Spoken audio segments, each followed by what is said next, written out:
In the middle of the most celebrated night of his life, surrounded by gold letters bearing his name and the applause of an entire city, Julian Thorne felt a small hand tug on his sleeve. He looked down and found a 10-year-old girl staring up at him with the kind of calm that had no business existing on a child's face. She leaned close, and she whispered 4 words that collapsed 17 years of carefully constructed grief in a single breath. "Your son is alive." The photograph slipped from Julian's fingers, and every controlled, calculated, immaculate thing about his life began to fall with it. The applause was a soft, distant thunder. It was the kind Julian Thorne had grown deeply accustomed to over the years. It was the sound of money, the sound of gratitude, the sound of an entire city acknowledging its most generous benefactor. He stood at the peak of his own creation, the Thorne wing of the Metropolitan Museum of Art, a soaring cathedral of glass and steel, where his name was etched into the marble donor wall in letters of solid gold. A string quartet played in the corner of the grand atrium. Their notes wove through the polite hum of conversation and the delicate clinking of champagne flutes, threading the room together into something that felt effortless and inevitable. Julian navigated the crowd with the ease of a man who had spent decades learning to own every room he entered. Not just the space itself, but the atmosphere, the temperature, the tone. A firm handshake for the mayor. A charming, disarming smile for the arts correspondent from the Times. A nod that somehow conveyed both deep humility and absolute, unquestionable authority. These were the tools of his trade, deployed with the same precision he applied to every deal he had ever closed. He was a man who controlled outcomes. He had built his entire life on that principle. He was in the middle of accepting a framed photograph from the museum's board chair, a polished token of institutional gratitude, when he felt it. Not a shove, not a grab, nothing forceful or dramatic, just an insistent, persistent tug on the sleeve of his Tom Ford suit, the kind of tug that could only come from a small hand attached to an even smaller person who had already decided they were not going to be ignored. He glanced down. A girl stood beside him. She was no older than 10. She had dark, serious eyes set in a face of extraordinary composure, the kind of stillness that felt strangely, almost uncomfortably, out of place on a child. She was not lost. She was not frightened. She was not scanning the room for a parent. She was simply waiting, her gaze fixed on him with the patience of someone who had rehearsed this moment many times and was not leaving until it was finished. Julian offered her a gentle smile. "Hello there," he said warmly. "Are you looking for your parents?" The girl did not smile back. She leaned in slightly, closing the distance between them. She breached the unspoken cordon of personal space that always surrounded him at events like this. Her whisper was so quiet it barely existed as sound. It was more like a thought that materialized in the air between them, a breath that carried the weight of a dropped bomb. "Your son is alive." The words did not register at first. They arrived as a misfire, a crossed wire in the circuitry of the evening. His brain filed them as nonsense, as something that required no real response. But his body understood before his mind did. A cold shock raced up his arm from his fingertips to his shoulder. His fingers went numb. The framed photograph slipped from his grasp. It did not crash. It fluttered, turning end over end, in the sudden, cavernous silence that had opened around him. It landed face down on the polished granite floor, with a sound that was dull and final and heavy,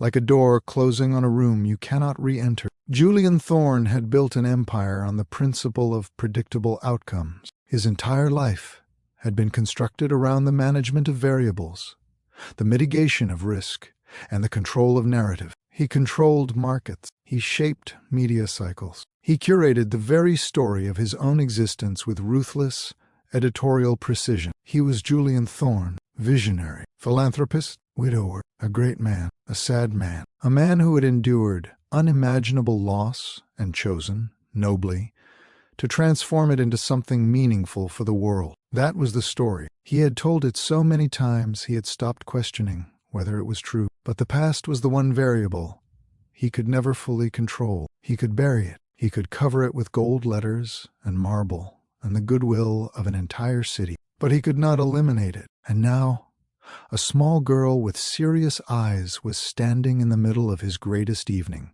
holding a truth he had believed was sealed forever. He finally found his voice. It came out choked and small, barely a whisper. "What did you say?" The girl, whose name he would learn was Lila, did not flinch. She reached into the satchel slung over her small shoulder and produced a photograph of her own. It was worn, soft at the edges, creased from years of being handled and folded and carefully kept. But the image inside the creases was perfectly clear. It was him, a younger version of him, 17 years younger, with more hair and far fewer of the careful lines that now lived around his eyes. He was lying in a hospital bed, shirtless, and cradled against his bare chest was a newborn baby. The infant was impossibly small, impossibly fragile, wrapped in a plain white blanket. The expression on the younger Julian's face was one he would never have allowed anyone to photograph today. It was raw, terrified, overwhelmed by a love so large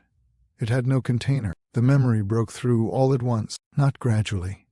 The way forgotten things usually surface, it erupted. The surprising weight of the infant on his sternum, the particular scent of baby powder mixed with antiseptic, the overwhelming, terrifying love that had threatened to stop his heart entirely. He remembered whispering a promise to that tiny, perfect creature. He remembered leaning close to that impossibly small ear and saying a name just once, like a prayer. As if she could hear the memory playing out behind his eyes, Lila looked from the photograph to his face. "Noah," she said. The name fell from her lips with such casual, confident certainty that it struck Julian with the physical force of something solid, a word that functioned like a fist. A fissure ran through the foundation of his world. The grand atrium seemed to tilt on its axis. The faces of the surrounding guests blurred at the edges. Somewhere nearby, a woman was asking if he was all right. He could not answer her. He could only stare at the girl and the impossible proof trembling in her small hand. "Where?" he managed, each individual word requiring an enormous, almost physical effort. "Did you get that?" Lila's gaze was completely unwavering. "My mom keeps it," she said simply, "in a box with papers." Julian crouched down immediately, ignoring the audible gasps from the people around him and the sound of approaching footsteps from his security detail. He needed to be on her level. He needed her to see that he was not a towering, powerful stranger. He needed her to see that he was listening. "Your mom," he said, his voice stripped of every layer he usually carried in public. "Where is she? I need to talk to her." Lila did not answer with words. She simply turned and pointed a steady, unhesitating finger toward the museum's cafe, just visible through the crowd beyond a towering marble column at the far edge of the atrium. "She's right there," Lila said. Julian's head turned, following the line of her finger. He saw a crowd of people sipping coffee and consulting their phones, entirely oblivious to the earthquake occurring 20 feet away. And then his eyes locked onto a woman sitting alone at a corner table. She was not drinking her coffee. Her hand was wrapped around the cup so tightly her knuckles had gone white. Her face was pale. Her eyes were wide, fixed on Julian from across the room, and filled with a terror he recognized immediately. It was the expression of a person who had been running from a truth for a very long time, only to turn a corner and find it standing directly in front of them with nowhere left to go. He knew that face, older than he remembered, etched now with a fear he had never seen in it before. But he knew it with a certainty that bypassed thought entirely. Marin. He had loved her once, a long time ago, in the brief and chaotic season before grief had reordered everything. She had been a nurse at the hospital. She had been present for Noah's birth. And then, in the wreckage of what followed, she had simply disappeared from his life. He had assumed grief had scattered everyone connected to that night. He had never looked for her. He had never thought to. He was looking at her now. For Julian Thorne, walking 20 yards across a crowded room was normally an exercise in public relations. It involved micro-interactions, a clasped shoulder here, a murmured promise there, a shared laugh with someone whose favor needed maintaining. But as he pushed himself upright from his crouch, his knees protesting audibly. None of that existed anymore. The glittering assembly of the city's most prominent figures dissolved into a gallery of faceless shapes. The soaring notes of the string quartet decayed into a single dissonant chord that matched the frantic pounding behind his ribs. His security team hesitated. They had protocols for threats, for disruptions, for unwanted approaches. They did not have a protocol for this. Their protector was moving toward a woman and a child with a purpose that looked nothing like any situation they had been trained to manage. Each step Julian took across the polished granite felt heavy and deliberate and final. A march away from the life he had built and toward a past he had believed was sealed behind all those years of careful, deliberate burial. When he arrived at the table and his shadow fell over Marin, she flinched. Her first instinct was not to speak. It was to protect. Her hand shot out and wrapped immediately around Lila's arm, pulling the girl close against her side as though she could shield her from the magnitude of what was unfolding. "Julian, Her voice was a fragile thing, brittle and dry, like something stored too long and now crumbling at the edges. She looked up at him, and her expression was a complex, layered plea, an apology that offered no explanation, a surrender that made no concessions. It was the look of someone who had rehearsed this confrontation in 1,000 sleepless nights, and had arrived at it with absolutely no usable script. "We shouldn't have come here," she stammered, the words tumbling out not for his benefit, but as a desperate, instinctive attempt to manage the inevitable. "I can explain. I know how this looks." She was bracing for an impact she had known, with absolute certainty, was coming. While Marin faltered, Lila remained completely calm. She was the eye of the hurricane. She seemed not to notice her mother's panic or the shell-shocked presence of the man standing at the edge of their table. She had come here with something to say, and she had said it, and now she simply wanted to make sure he understood. "Mom said I shouldn't talk about him," Lila said, her voice clear and entirely without guile. "But I found the box on my own one afternoon when Mom was at work. I looked at the photograph for a long time, and when I found out this museum event was open to the public for the first hour, I asked Mom to bring me. She didn't know I was going to say anything. She didn't know until I was already walking toward you." She tilted her head slightly, adding information the way a child adds information, without hierarchy, without drama, in the order it occurs to her. "He's really smart, especially with numbers. He can do my 8th grade math homework in his head. He always leaves his shoes right in the middle of the hallway, and Mom gets so mad about it. But he says it's so he can make a fast getaway, if he needs to." She paused. "And he eats his dinner so fast, like he's afraid someone's going to take it from him." Each detail landed like a precise dart. Not dramatic revelations, not courtroom evidence, just small, intimate, mundane truths about a life being lived somewhere close by. A boy who was extraordinary at mathematics. A boy with careless habits. A boy who had learned somewhere, in some specific moment of instability, to eat quickly. Julian could have manufactured a dramatic story about a secret heir. He could have invented sweeping revelations built on obvious emotional gestures. But he could never, in 1,000 years, have invented the detail about the shoes in the hallway. That detail belonged to a real person. It belonged to a boy who was alive. Every instinct that had made Julian Thorne a titan of industry fired simultaneously, screaming at him to regain control of the situation. His gaze flickered, just for a fraction of a second, toward his head of security. It was a gesture barely larger than a thought. A silent signal that was one small decision away from summoning lawyers, non-disclosure agreements, and the quiet, efficient machinery of containment. This woman and her child could be removed. The risk could be managed. The story could be rewritten before it had the chance to spread. That was the corporate mind speaking, the strategist, the man who built walls. But something older and deeper surged up against it, something he had not felt since the night he held a newborn against his bare chest in a hospital room. It was primal and paternal and completely ungovernable. It told him not to blink, not to look away, not to let this woman out of his sight. This was not a negotiation. This was a door, cracked open just a few inches, offering a glimpse back to the most important moment of his entire life. If he slammed it shut now, he knew with cold, absolute certainty that it would remain locked forever. Maren saw the war playing out across his face. She saw the flicker toward the security team, and her own panic sharpened instantly into a new kind of resolve. She knew this could not happen here, not in his world, not under the impossibly bright lights of his own museum.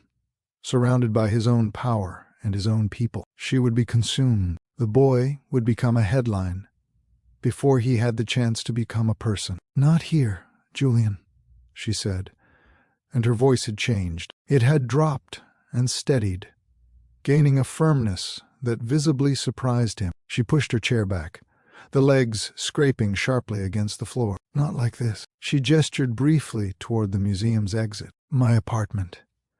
It's 2 blocks from here. You can come there, and I will tell you everything. Everything, Julian.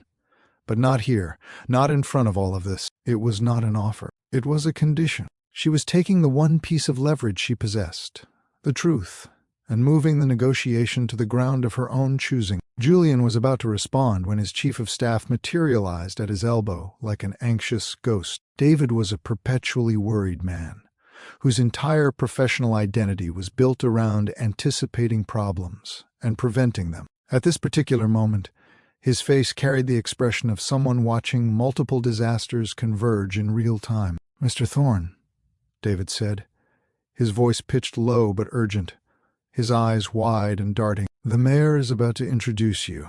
You're on in 5 minutes." Julian did not turn his head. He did not acknowledge David with so much as a glance. His gaze remained fixed on Maren's face with the intensity of a man who understood, at a cellular level, that if he looked away now he would lose something that could never be recovered. David's face went pale. In all his years working for Julian Thorne, he had never once seen his employer simply abandon a scheduled public obligation. He had seen Julian reroute, delay, and reschedule. He had never seen Julian disappear from one. Whatever was happening at this table was something David lacked the context to process. Something fundamental had shifted in the room, and he did not know why. Julian gave Maren a single sharp nod, decisive, final. Then he turned his back on the stage, the mayor, and years of immaculate public discipline, and walked toward the service exit. His security team exchanged bewildered glances, then fell into step behind him without question. As they slipped through a side door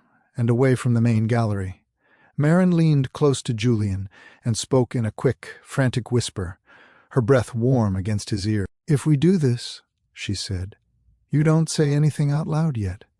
Not until I've explained everything." Julian did not respond. He simply kept walking. The 2-block walk from the museum was a descent through worlds. Julian moved from the rarefied air of his own creation, polished marble and hushed reverence, and the careful choreography of enormous wealth, into the chaotic, vibrant, completely indifferent reality of an ordinary neighborhood at night. The air shifted immediately. It thickened with the smell of street vendor food and damp city pavement, and the particular metallic warmth of subway grates exhaling into the cold. Maren's building was a pre-war walk-up, the kind with a temperamental buzzer and a lobby that smelled of cleaning solution and decades of accumulated, lived-to in history. The kind of building where the elevator sometimes worked, and the radiators always clanked, and the hallways held the quiet accumulated evidence of ordinary lives being lived behind every door. Her apartment was on the 4th floor. Julian had been in some of the most extraordinary private residences in the world. He owned a penthouse above Central Park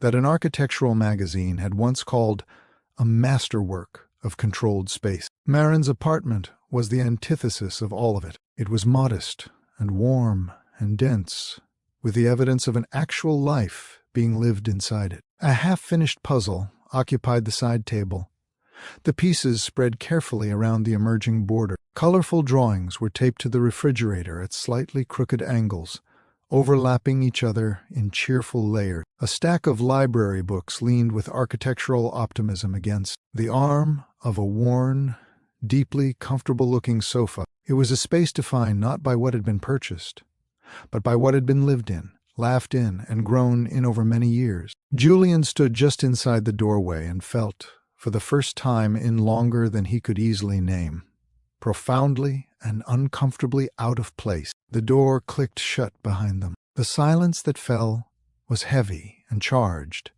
the kind that exists between two people who share a history too large and too complicated to approach from any obvious angle. Then Lila slipped her hand from her mother's without a word. She did not look at Julian. She did not offer Marin a reassuring glance. She simply walked down the short hallway with her backpack still on her shoulders, disappeared into a room, and closed the door softly behind her. It was not the exit of a child being sent away. It was the practiced, self-effacing maneuver of someone who had learned to read the familiar signs of adult tension from a very young age. It was the movement of a child who knew when to make herself invisible, who knew when the best thing she could do was simply not be there. Julian watched the white door close, and a new emotion joined the chaos already present in his chest, something quieter and more corrosive than grief and anger. Whatever had happened all those years ago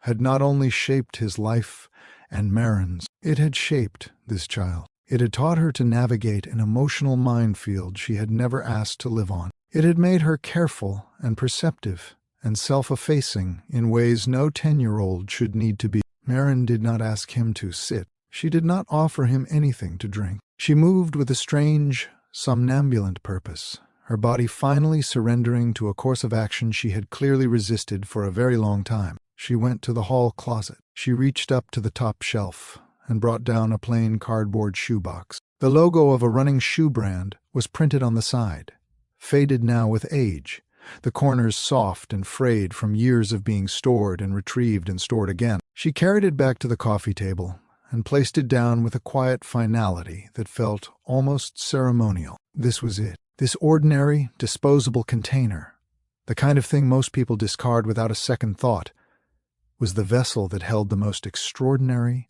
world-altering secret of Julian Thorne's life. With trembling fingers, Marin lifted the lid. Inside was not chaos. It was a carefully preserved collection, arranged with the meticulous care of someone who understood that these objects were not merely mementos, they were evidence. A stack of yellowed papers held together by a rubber band so old it had gone brittle. A few faded square-format photographs, and nestled at the very center, as though the other objects had arranged themselves around it instinctively, a tiny pale blue plastic hospital bracelet and a single, carefully folded letter. Julian stared into the box. His mind refused for a moment to process what he was seeing. His gaze moved past the papers, past the photographs, and settled on the bracelet. It was a band of pale blue plastic, barely larger than his thumb. He reached in slowly, his hand moving with a will separate from his own conscious intention. His fingers brushed the fragile contents as he lifted the bracelet free. It weighed nothing, and yet it felt like the heaviest object he had ever held in his life. He turned it over in the dim light of the living room. The plastic was slightly discolored with age, but the small rectangular panel where the name had been printed was still perfectly clear. The typed letters were stark and black and absolute. Noah. His breath hitched, a sharp, painful gasp he could not suppress. The grief he had spent so many years meticulously managing, compartmentalizing, honoring, and eventually transforming into a public virtue came rushing back, not as the familiar, manageable ache he had grown accustomed to carrying, as something fresh and violent and devastating. A wound cracked open, all at once, without warning. The name was not just a sound a child had spoken to him in a crowded museum anymore. It was here. It was real. It had once been fastened around the wrist of his living son. He set the bracelet down with extraordinary care, as though it were made of something that could shatter, and looked at Marin. "Talk to me," he said. "All of it. From the beginning." Marin finally sat, her body folded onto the sofa, as if the last structural support within her had given way. She did not begin with a clean, linear narrative. The story came out in broken pieces, the way traumatic memories always surface when the mind has spent years refusing to examine them directly. "There was a power failure that night," she began, her eyes unfocused, looking at something far away. Not a flicker, a full city-wide blackout. The hospital's generators kicked in almost immediately, but the computer system crashed completely. The entire patient record infrastructure went dark. We were running on paper charts, flashlights, and whatever we could hold in our heads. She described a scene of controlled, exhausting panic. Nurses, scribbling vital signs on loose-leaf paper under narrow flashlight beams. Doctors shouting orders in hallways, lit only by the green glow of emergency exit signs. A hospital trying to function at full capacity with every system designed to prevent human error simultaneously removed. We had 2 critical newborns in the NICU that night, she continued, both transferred in from other hospitals within hours of each other. Both boys, both with serious cardiac complications. One was your son, Noah Thorne. The other was a baby named Daniel Thomas. She paused briefly, and Julian could already see where the story was going. The similarity of the names, a detail that would have been completely irrelevant with digital records and electronic safeguards, had become a catastrophic vulnerability in the manual chaos of that particular night. They were both being prepped for emergency transfer to a specialized cardiac unit downtown, she said. It had to happen quickly. Everything was rushed. In the confusion of the move, the paper charts for the 2 infants were switched. One set of records went with the wrong baby. She stopped. She swallowed. Daniel Thomas went into cardiac arrest during the transfer. The team did everything possible.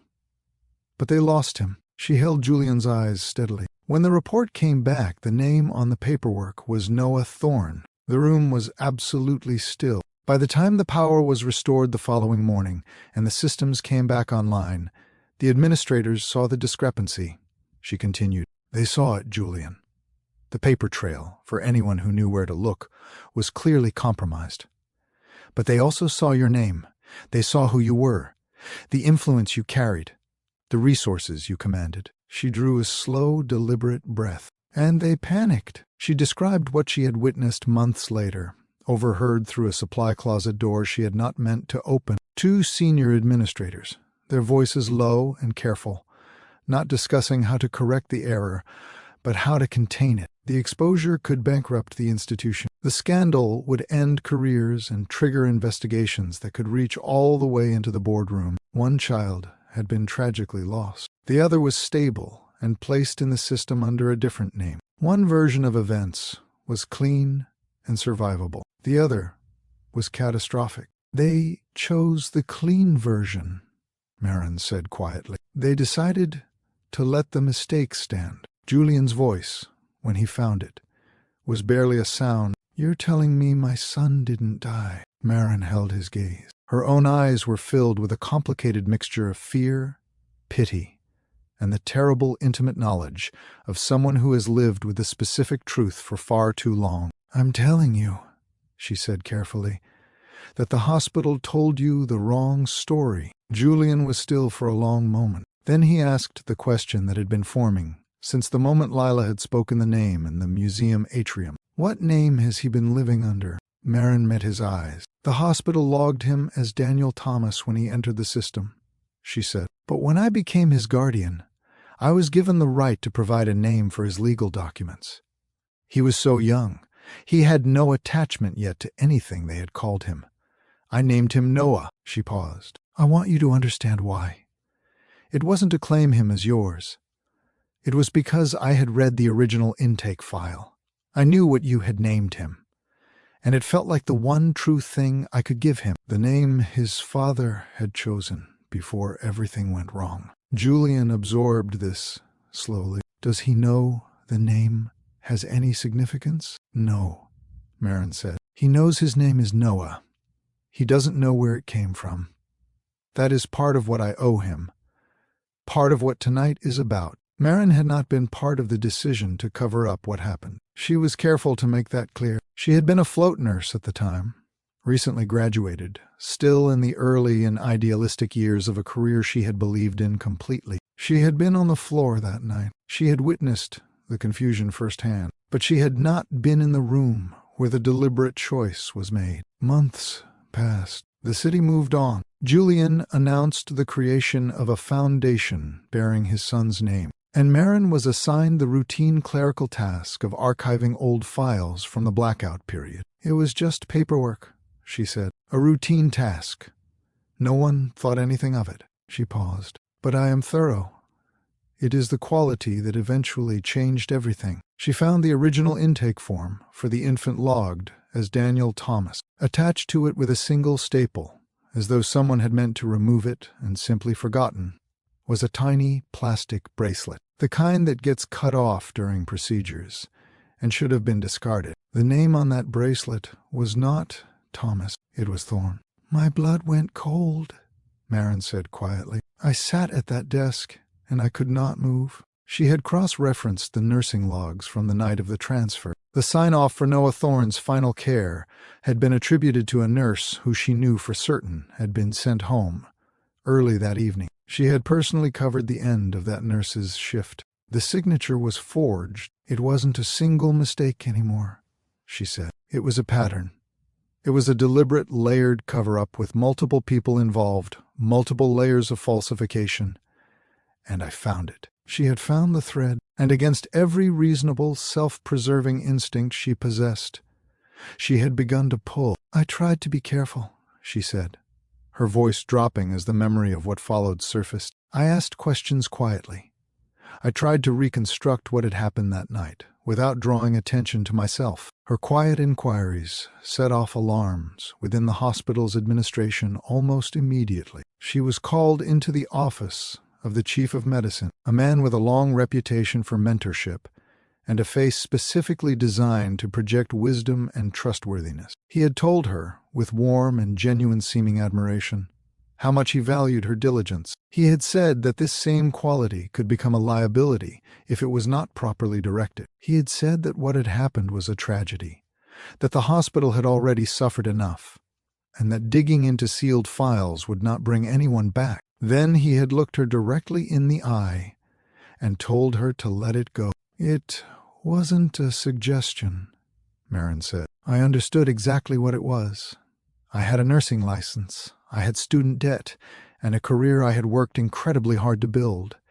He was offering me the rest of that career if I stayed quiet." She met Julian's eyes directly, and I knew, without him saying it in specific words, what would happen to all of those things if I didn't. She had stayed quiet, but she had not walked away. After the hospital buried its truth, the infant it had misidentified as Daniel Thomas became a ward of the state. He was alive. He was breathing. He had survived the cardiac crisis that had prompted the emergency transfer in the first place. But from an administrative perspective, he was a file, a case number, a set of checkboxes in an underfunded system that had too many files and not enough people. "His first foster placement didn't work out," Marin said, her voice carrying a careful softness on these words. "They were good people, but they weren't equipped to manage the ongoing medical needs of a baby who had been through what he had.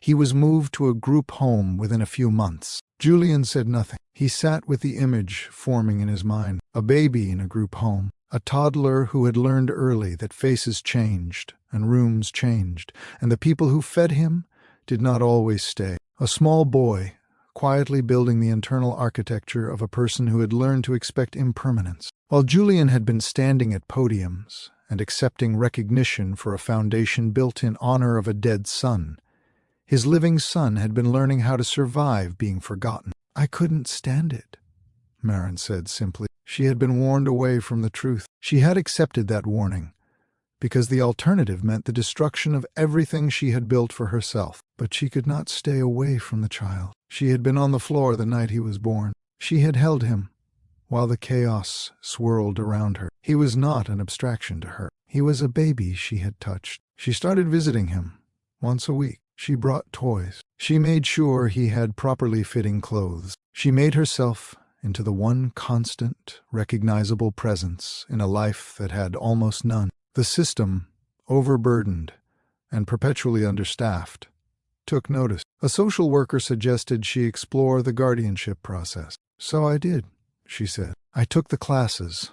I went through the home visits and the background checks and the reviews. It took over a year.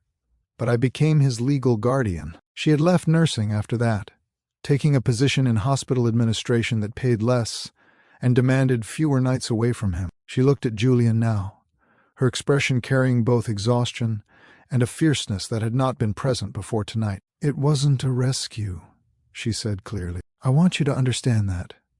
It was a choice. A slow, difficult, moral choice made piece by piece over many months. And I could not tell you." Her voice shifted. "I was terrified they would come after my license. Terrified you would take him. Terrified he would become a headline, a pawn in something enormous, and be ripped away from the only stable home he had ever known. All over again." She exhaled slowly. "He goes by Noah," she said. "He is 17 years old. He is healthy. He is brilliant. And he has no idea any of this exists." She glanced toward the door. "He's at a friend's house, just down the street. He'll be back later tonight." Julian looked at the shoebox on the table. He looked at the bracelet he had set down so carefully. He looked at Marin's face. And he did not speak for a long time. Then he said, "I need to see him." "I know," Marin said, "but not tonight. Tonight, we figure out how to do this without destroying him." Julian stayed for 2 more hours. They talked through the edges of what needed to happen, without yet naming the shape of it. When he finally left, he stood in the dim hallway of her building and pulled out his phone to call his driver. The screen lit up with a new message from an unknown number. He opened it. The words were short, direct, and absolutely chilling. "Stop digging, or the kids pay for it." Julian stood in that narrow hallway for a very long time, the pale glow of the screen illuminating his face in the dark. He thought about the 2 hours he had just spent in that apartment. He thought about a shoebox on a coffee table. He thought about the fact that someone already knew he was there, which meant Marin had been watched, which meant the people who had buried this secret had never stopped protecting it. This was not simply a story of a miraculous reunion. It was not merely the tragic administrative error of an overwhelmed hospital on a chaotic night. There was a buried crime here, carefully maintained and actively protected by people who had been protecting it for a long time. And someone, somewhere, was still watching, still invested in the silence, still willing to threaten children to preserve it. Julian put the phone in his pocket and walked down the stairs and into the cold night air. He had a great deal of work to do. The meeting 2 days later took place in a conference room Julian had booked under a false name, neutral ground, sterile and anonymous, far from the architecture of his corporate world and the intimacy of Marin's apartment. Julian sat across from her at a polished oak table and laid out his proposal with the precision of a man who had spent his professional life structuring complex, high-stakes agreements. "We do this right," he said. "A DNA test first. No assumptions, no matter how certain either of us already feels. We need irrefutable proof." He leaned forward. "Then we bring in a child therapist, someone who specializes in family reunification.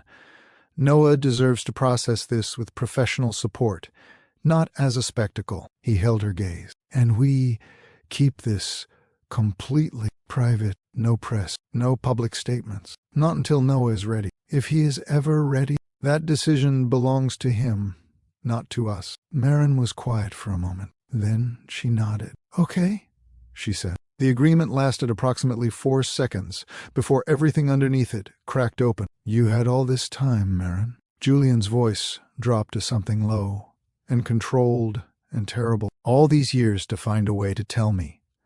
I stood at a podium and honored a dead child. I built a foundation and put his name on it. I gave speeches about grief and legacy and moving forward, and he was alive. He was 2 blocks from a museum I had just put my name on, and he was alive." Marin's eyes filled, but she did not look away. "I know," she said quietly. "You know?" The control in his voice frayed at the edges. "I built an entire life around a loss that wasn't real. And you knew that." "I was terrified," she whispered. "Terrified they would destroy my license and take away everything I had built. Terrified you would take him.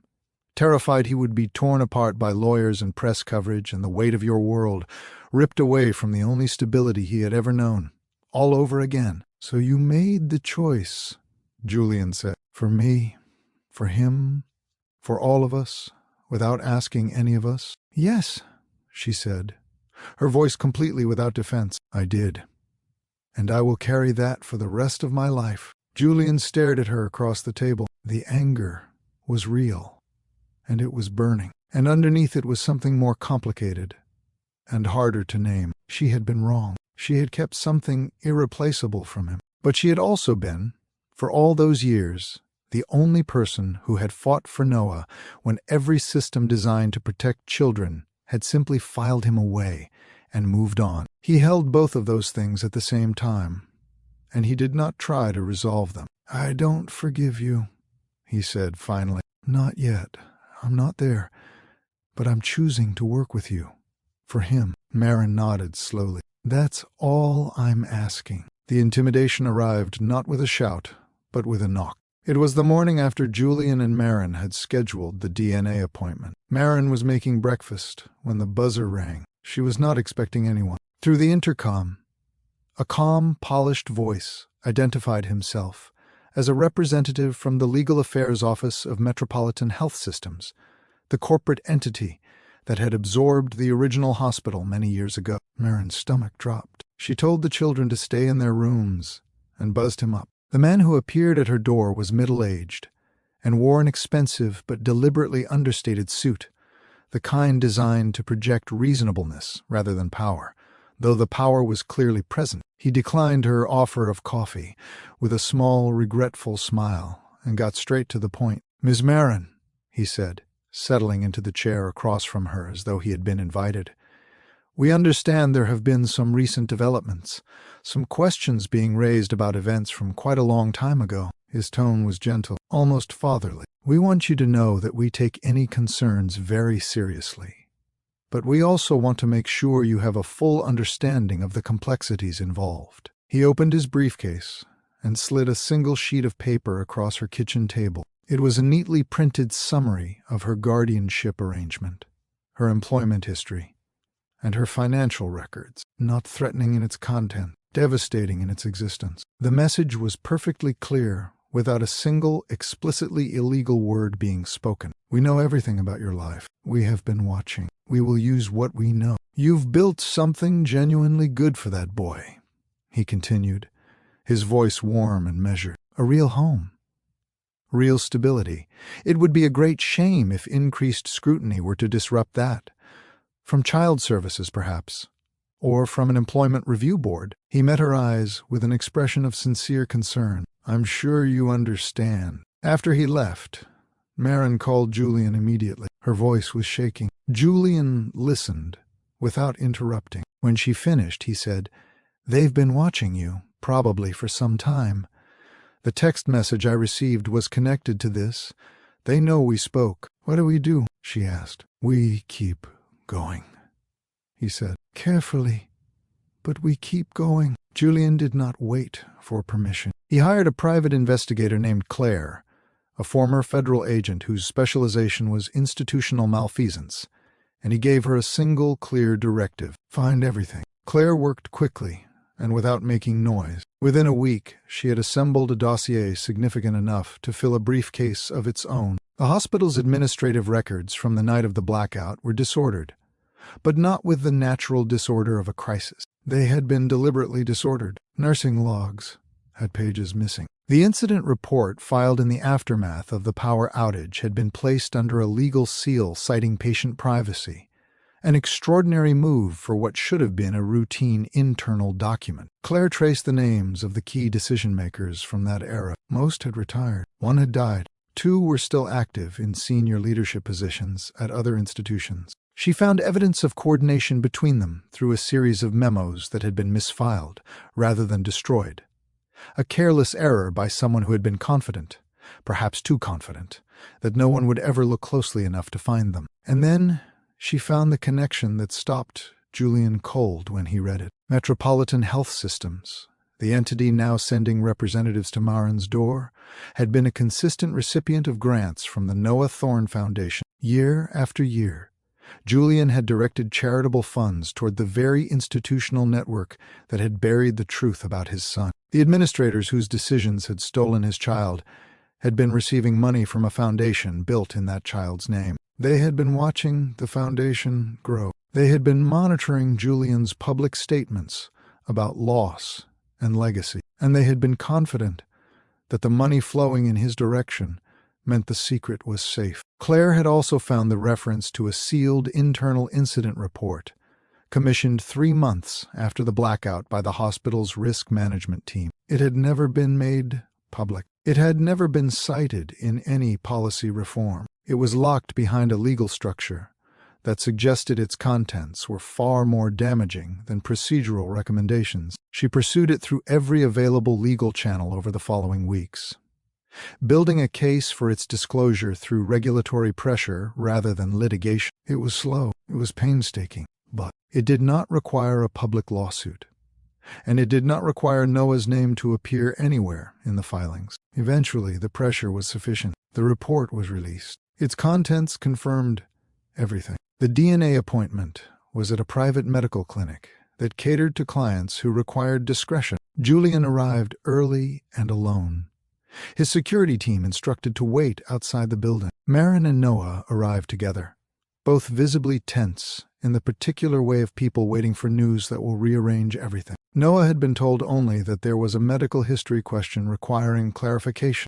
It was not a complete truth, but it was not a lie either. There was a medical history question. It simply happened to be the most consequential one of his life. The procedure itself was quick and clinical. A nurse took swabs from both Julian and Noah, labeled them carefully, and promised results within 72 hours. Noah watched the process with his characteristic observational attention, his eyes moving between the nurse and Julian with the quiet focus of someone assembling information from available fragments. As they waited in the exam room for the paperwork to be completed, Noah spoke quietly and without preamble. "This is about more than medical history, isn't it?" he said. Julian met his eyes. He could have deflected. He could have offered another, carefully worded partial truth, and bought himself more time. Instead, he said simply, "Yes, it is.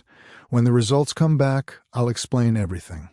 I promise you that." Noah held his gaze for a moment. Then he nodded, accepting the non-answer with the particular patience of someone who has learned that pushing too hard too fast rarely produces useful information. But something had shifted behind his eyes, a dawning, cautious awareness that the shape of his life was possibly about to be reorganized in ways he could not yet map. The 72 hours were the longest Julian had spent in many years. He could not sleep during any of them. He lay in his vast, quiet penthouse and replayed the sequence of events with the relentless, circular quality of thoughts that cannot find a resting place. The tug on his sleeve, the photograph, the hospital bracelet, Marin's exhausted confession, and most of all, Noah's face, alive, cautious, curious, real. He thought about 1,000 possible futures, some of them hopeful enough to be almost unbearable, some of them heartbreaking in ways he was not yet equipped to fully contemplate. He thought about a boy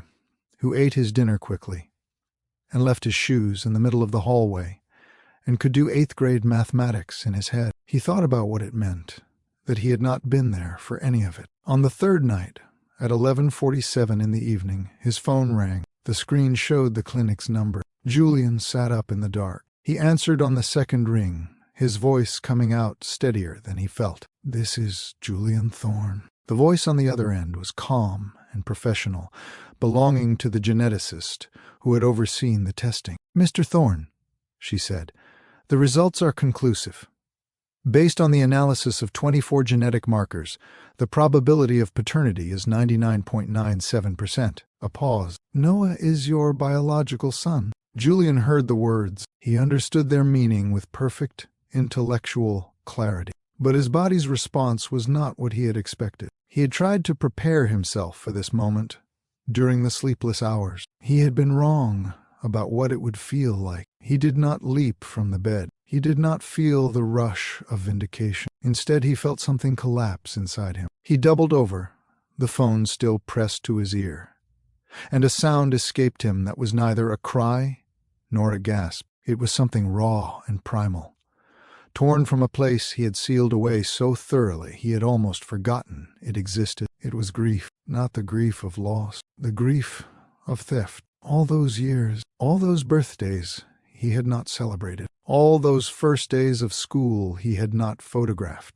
the first word he had not heard, a first step he had not witnessed, a childhood he had not been there to protect, all of it taken not by fate, not by the random cruelty of an indifferent universe, but by cowardice, by institutional self-preservation, by people who had looked at a living child and a grieving father and chosen, deliberately, to let the mistake stand. The geneticist's voice reached him from what felt like a great distance. "Mr. Thorne, are you all right?" Julian straightened. He wiped his face with the back of his hand. "Thank you," he said, his voice raw but functional. "Please send the full report to my secure email." He ended the call. He sat in the silence of his penthouse, surrounded by the city lights stretching in every direction, and he allowed himself, for the first time in a very long time, to feel the full weight of what had been done. He sat there for a long time.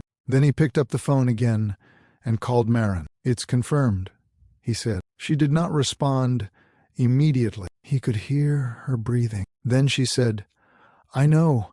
I always knew. But I'm glad you know now, too." "We tell him together," Julian said. "Soon.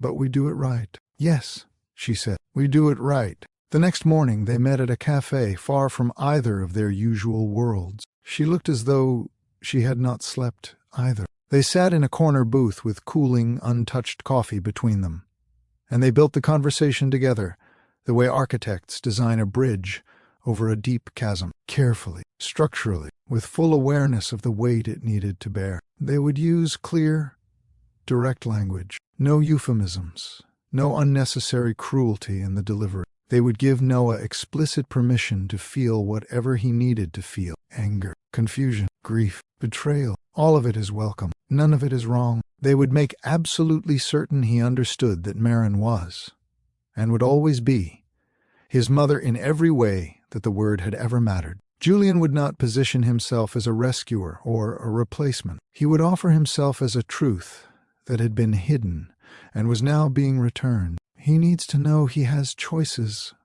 Marin said quietly. "That doesn't erase anything, that I'm not going anywhere." Julian's throat tightened. "I won't take him from you, Marin.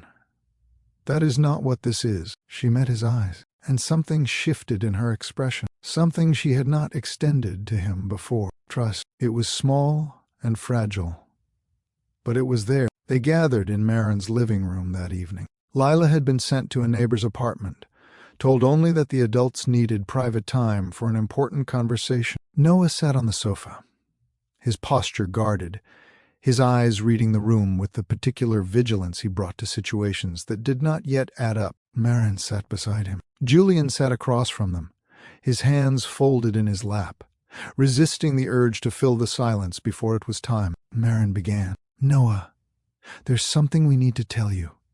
It's going to sound impossible, but it's true." She reached out and covered his hand with hers. "When you were a baby, there was a mistake at the hospital where you were born.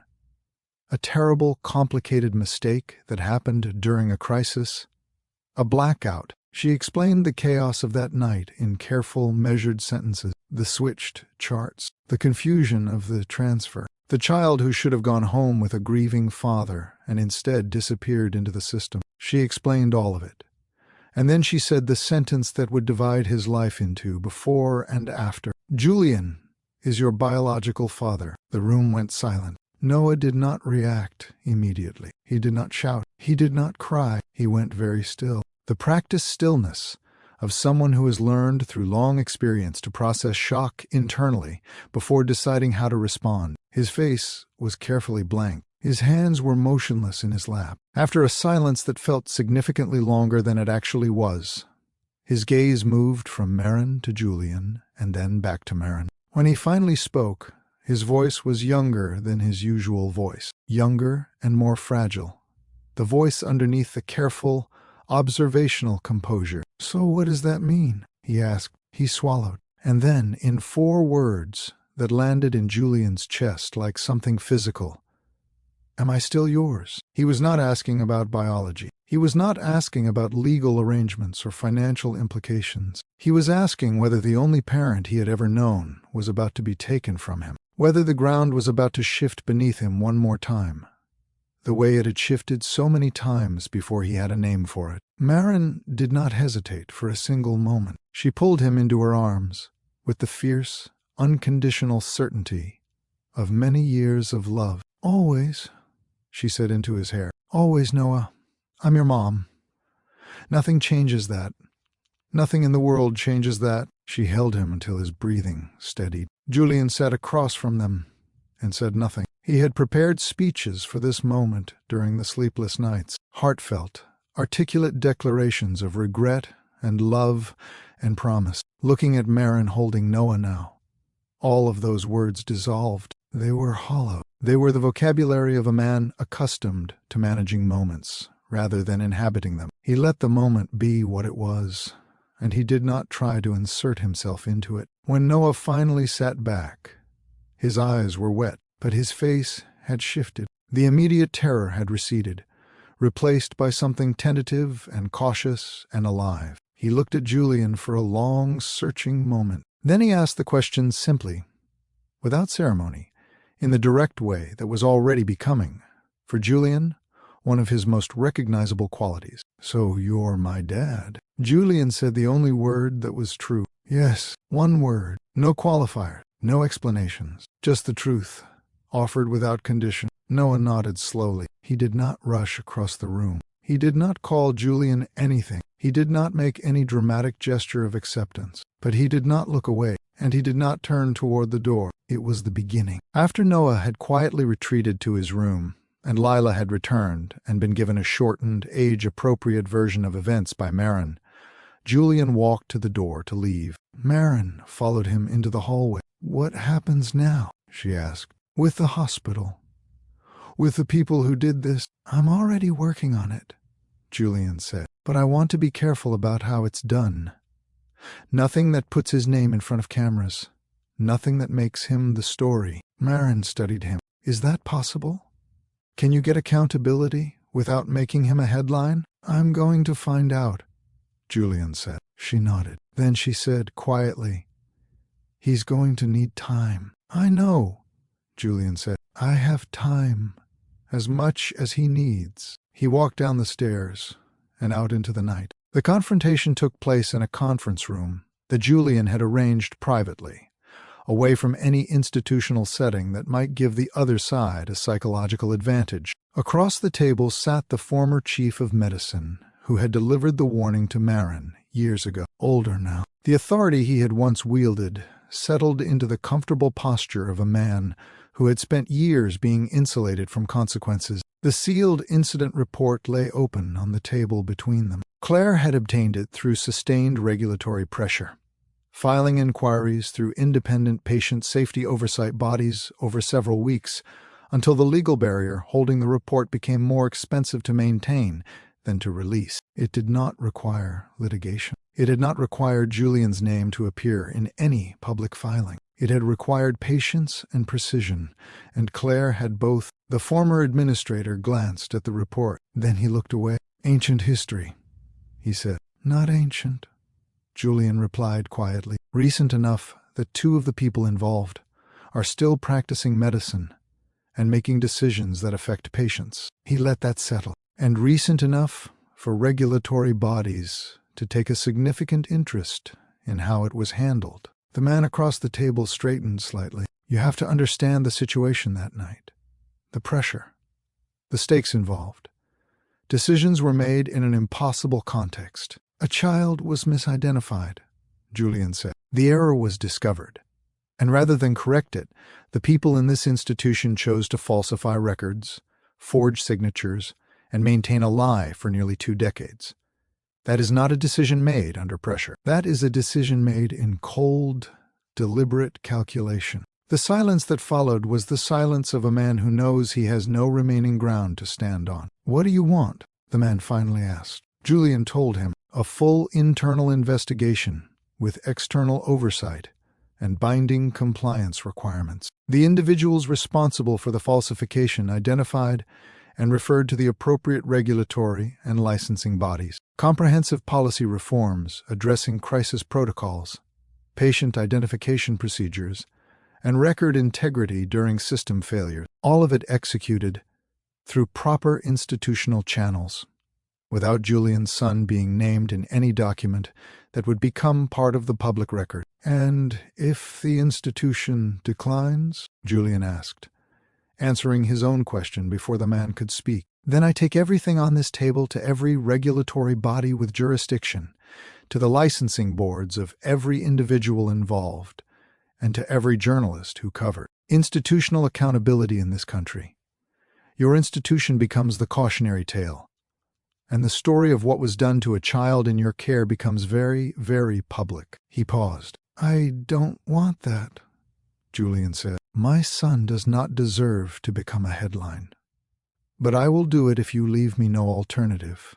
The choice is yours." The man across the table sat very still for a long moment. The resignation moved across his face like weather moving across open ground. "I'll take it to the board," he said. The settlement took months to finalize. It was thorough, and it was binding. A full internal investigation was conducted under independent external oversight, with compliance requirements that had teeth. Personnel consequences followed. 2 senior administrators accepted retirement arrangements that were, by any honest reading, forced departures. A third faced a formal ethics investigation by the relevant state licensing body, a matter of institutional record but not a public spectacle. The sealed incident report's findings were used to mandate comprehensive reforms to crisis protocols, patient identification procedures during system failures, and record integrity standards. Julian restructured the Noah Thorne Foundation simultaneously. The name stayed, but the mission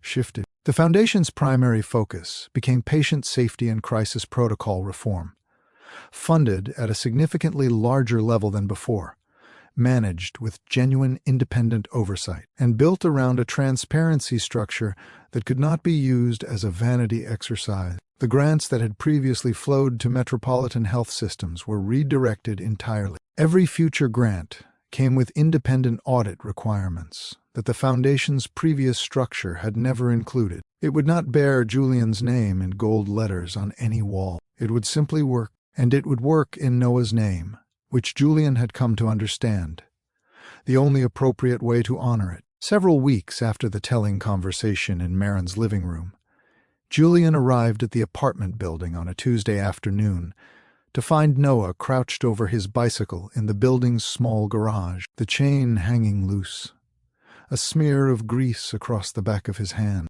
"I can arrange for someone to come and look at that," Julian said, stopping a few feet away. Noah glanced up. "I've got it," he said. "You just have to thread the chain through the derailleur first." He demonstrated his hands quickly and practiced. Then he gestured for Julian to try. Julian crouched beside the bike, took the chain, and got it immediately wrong. "Not like that," Noah said. He reached over, patient in the particular way of someone who genuinely enjoys knowing something another person doesn't, and guided Julian's hands through the mechanism. Their fingers met briefly on the chain. Julian felt the contact as something distinct, something he would remember later, when he was alone and turning the day over in his mind. They worked in comfortable silence for several minutes, the only sounds around them the soft click of metal on metal and the distant noise of the street filtering in from above. Then Noah said, without looking up, "Why are you doing all of this?"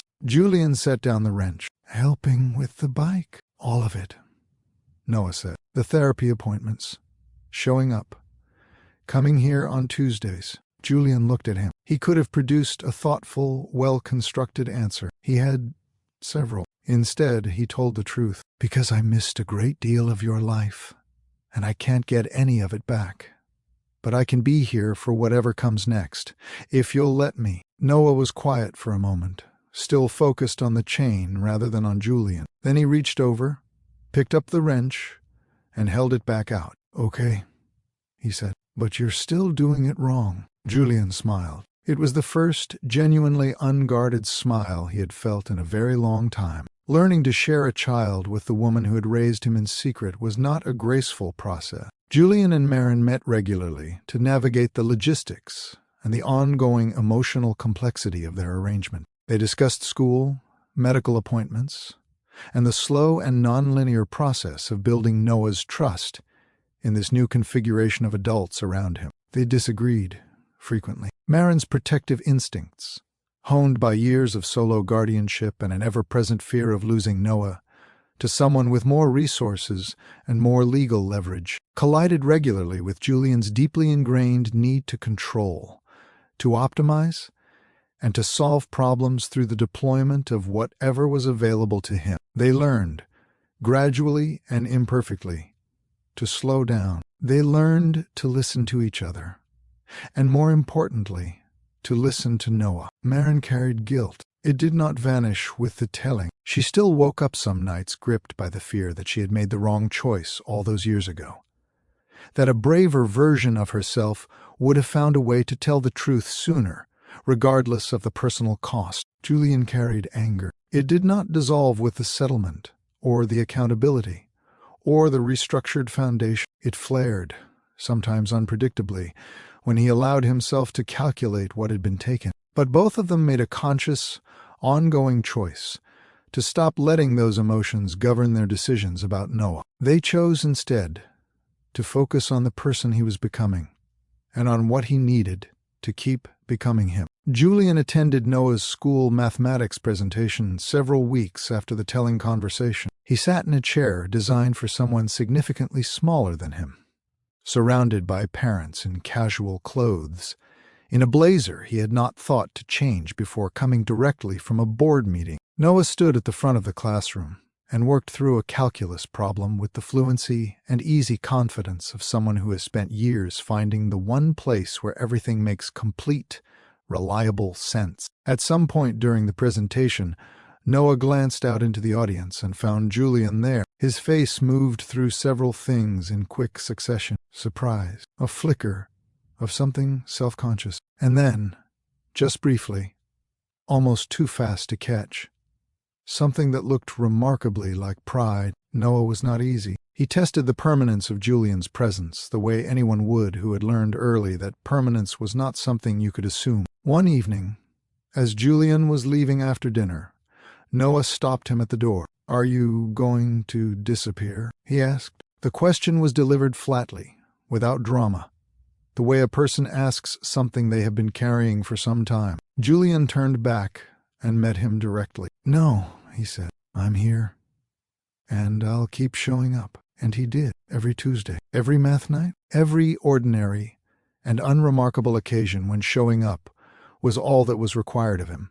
And it turned out to be enough. If this story resonated with you, hit like and subscribe to Mr. Ravelle Stories, because every week we bring you narratives with real stakes, real hearts, and endings that leave you better than they found you. One Thursday evening, Julian arrived at Maren's apartment for dinner and climbed the 4 flights of stairs to the sound of an argument filtering through the door of the apartment. Not a serious argument. The particular, familiar kind of argument that only exists between people who are completely comfortable with each other. Lila's voice carried through the door with the injured certainty of someone who is absolutely in the right. "You always leave them right there, right in the middle of the hallway, every single time." Noah's response was a laugh, unhurried and entirely unbothered. "It's a system. I've explained the system." "It's not a system. It's just your shoes on the floor. Fast getaway capability. You'll thank me one day." Julian knocked. Maren opened the door, shaking her head with an expression that held both exasperation and something deeper and warmer underneath it. "They've been at it since he got home," she said. Julian stepped inside. His gaze went immediately to the hallway floor. There they were, a pair of sneakers lying in the precise center of the hallway, haphazard and careless and completely, perfectly ordinary. Exactly where Lila had said they always were. Exactly where they had always been, in this apartment, in this hallway, in this life that had been built carefully and imperfectly and with great love by a woman who had made choices he did not entirely forgive, and could not entirely condemn. Julian stood and looked at those shoes for a moment. They were such a small thing, but they were proof of something that had taken a very long time to find. A boy who was safe enough to be careless, loved enough to argue with his sister without measuring the consequences, grounded enough in the stability of his home that he could leave his shoes wherever he pleased and trust that the floor beneath him would still be there in the morning. A son who was here, who had always been here, just on the other side of a secret that had cost everyone around him far too much for far too long. Julian stepped over the sneakers. He went inside. He sat down at the table where Lila was already explaining, with great detail and considerable animation, exactly why the fast getaway defense was legally and logically indefensible. Noah was eating his dinner quickly, the way he always did, half listening and half smiling. Marin was passing the bread and telling Lila that she made a good point, and telling Noah that the shoes needed to move before someone actually did break an ankle. It was ordinary. It was imperfect. It was loud in the particular way that rooms with people who trust each other tend to be loud. Julian poured himself a glass of water and listened to all of it, and he thought about a 10-year-old girl tugging on his sleeve in a museum atrium. He thought about 4 words whispered into the careful, constructed silence of a life that had been built on the wrong story. He thought about how truth does not always arrive with fanfare. Sometimes it arrives quietly, carried by the smallest possible messenger, in the most ordinary possible moment, with the patience to wait until someone is finally ready to hear it. He had not been ready that night in the museum. Not really, but the truth had not asked for his readiness. It had simply arrived, the way real things do, and waited for him to catch up. He had caught up now, and the shoes were in the hallway, and his son was home. If this story moved you, leave a comment telling us which moment hit you hardest. Share it with someone who believes in the power of truth finding its way home. And subscribe to Mr. Ravelle Stories, where every week we bring you the kind of story that reminds you what really matters.